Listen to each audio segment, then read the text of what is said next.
que es dignificar el voto de la migración. Y eso pasa por el voto en urna. No hay otra solución. No podemos seguir dependiendo de sistemas postales. No podemos seguir dependiendo de que las papeletas lleguen a tiempo. No podemos seguir dependiendo de que los carteros de los países donde residen los españoles sean eficientes. No podemos seguir dependiendo de estructuras que están anticuadas. El voto en urna es la única garantía de la dignificación del voto electoral.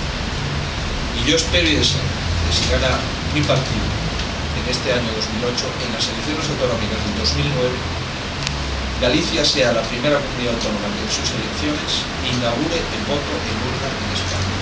Y es fundamental que los gallegos, teniendo la primera colectividad en el exterior, puedan votar en Buenos Aires, en los consulados, en la embajada, en los centros gallegos y en los centros españoles. Y esa sería la